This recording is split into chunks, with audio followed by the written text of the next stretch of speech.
வணக்கம் நண்பர்களே. ஜோதிடம் பத்தின தகவல்கள தெரிஞ்சுக்க நம்மளோட சேனல சப்ஸ்கிரைப் பண்ணிக்கங்க. சிம்ம ராசி அன்பர்களுக்கு சிம்மம் இயல்பிலேயே உமிழும் மற்றும் ஆண் ராசியாகும். இந்த ராசியின் அதிபதி சூரிய பகவான். சிம்மம் ஒரு ஆற்றல் மிக்க ராசியாகும். சிம்ம ராசிக்காரர்கள் விரைவாகவும் கண்ணியமாகவும் முடிவுகளை எடுப்பார்கள். அவர்கள் வாக்குறுதிகள் மற்றும் கொள்கைகளின் படி செயல்படுபவர்களாக இருக்க முடியும். சிம்ம ராசிக்காரர்கள் தைரியசாலிகள் மற்றும் சவால்களை எதிர்கொள்ள எப்போதும் தயாராக இருப்பார்கள். செப்டம்பர் 2023க்கான மாதாந்திர ராசி பலன்படி 9ஆம் வீட்டில் குருவுடன் ராகு இருப்பது இந்த மாதம் ஜாதகத்திற்கு கலவையான பலன்களை தரும். 6ஆம் மற்றும் 7ஆம் வீட்டிற்கு அதிபதியாக 7ஆம் வீட்டில் சனி அமர்ந்துள்ளார்.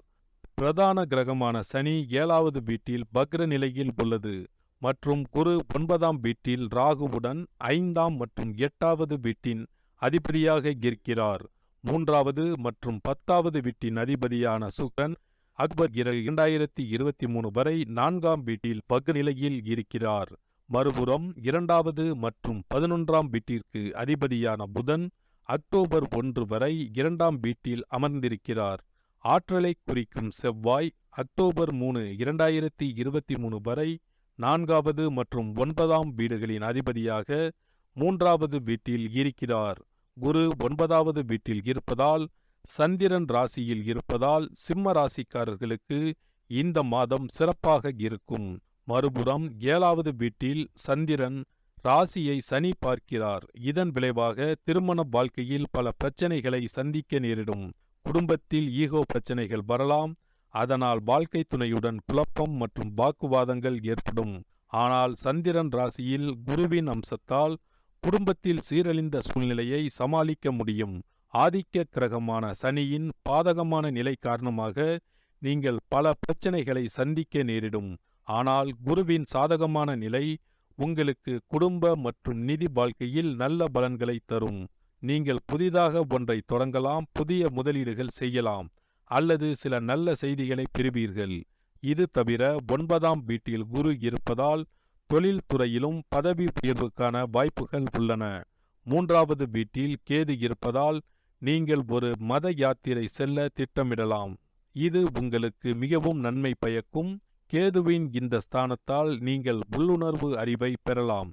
இந்த மாதம் 7ஆம் வீட்டில் சனியும் 9ஆம் வீட்டில் ராகுவும் இருப்பதால் உறவுகளில் பிரச்சனைகள் வரும். குடும்பத்தில் பல விஷயங்களில் பரஸ்பர கருத்து வேறுபாடுகள் ஏற்படும். இதன் காரணமாக குடும்பத்தில் மகிழ்ச்சி குறையும். 9ஆம் வீட்டில் ராகு இருப்பதால் தந்தையுடன் சில கருத்து வேறுபாடுகள் ஏற்படும். கடின உழைப்பால் சாதிப்பீர்கள். மனப்போராட்டங்கள் ஓயும். தடைப்பட்ட வேலைகளை சமயோஜிதமான பேச்சால் செய்து முடிப்பீர்கள். எதிர்பார்த்து காத்திருந்த பணம் கைக்கு வரும். பழைய கடனை அடைக்க வழி பிறக்கும். ராசியை சுக்கிரன் பார்த்து கொண்டிருக்கும் நேரத்தில் குடும்பத்தில் அமைதிக்கு குறை இருக்காது. சிலருக்கு குழந்தை பாக்கியம் கிடைக்கும். பணவரவு அதிகரிக்கும். கல்யாண முயற்சிகள் கைகூடும். வாகனம் வாங்குவீர்கள். வீடு கட்ட வங்கி கடன் கிடைக்கும்.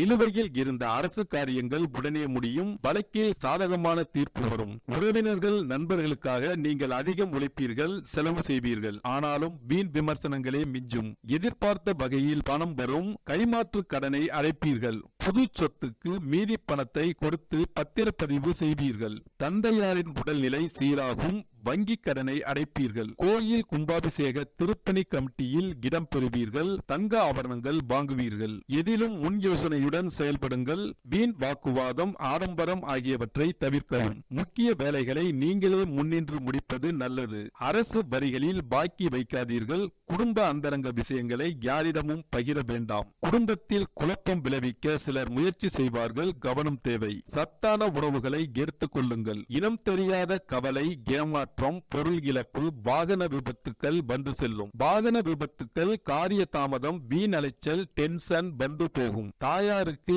கை கால் வலி, சோர்வு வந்து நீங்கும். வீடு மனை வாங்குவது விற்பதில் வில்லங்கம் வந்து விலகும். புதிய முயற்சிகள் வெற்றிகரமாக முடியும். வழக்குகள் சாதகமாகும்.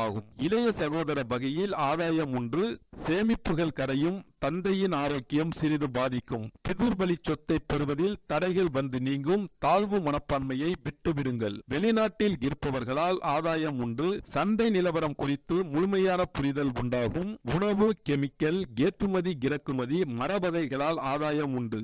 கடையை விரிவுபடுத்தி கட்டுவீர்கள். புதிதாக முதலீடு செய்யலாம். இம்மாதத்தில் வியாபாரம் சூடு பிடிக்கும். புது ஏஜென்சி எடுப்பீர்கள். பங்குதாரர்களை மாற்ற வேண்டிய சூழல் ஏற்படும். புகழ்பெற்ற நிறுவனங்களுடன் ஒப்பந்தங்கள் செய்து கொள்வீர்கள். அதிகாரிகள் மனம் விட்டு பேசுவார்கள். பெரிய பதவியில் அமர்த்தப்படுவீர்கள். கூடுதல் பொறுப்பு பணிகளை சாமர்த்தியமாக கையாண்டு பாராட்டுகளை பெறுவீர்கள். அதே நேரம் இடமாற்றம், மறைமுக எதிர்ப்புகள், அலுவலகத்தில் சின்ன சின்ன விசாரணைகளையும் சந்திக்க வேண்டி வரும். மொத்தத்தில் இந்த மாதம் சவால்களை கொடுத்தாலும் உங்களை சாதிக்க வைப்பதாக அமையும். பரிகாரம்: சனிக்கிழமைகளில் வாயு புத்திரனை வழிபடுங்கள்.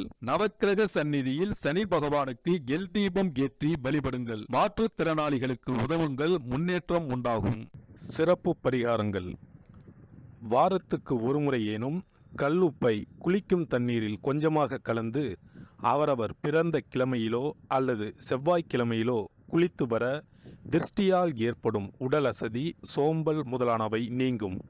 வியாபார தலங்களில் திருஷ்டி நீங்குவதற்கு எலுமிச்சை பழத்தை அறுத்து ஒரு பகுதியில் குங்குமத்தை தடவியும் மற்றொரு பகுதியில் மஞ்சள் பொடியை தடவியும் வைக்கலாம்.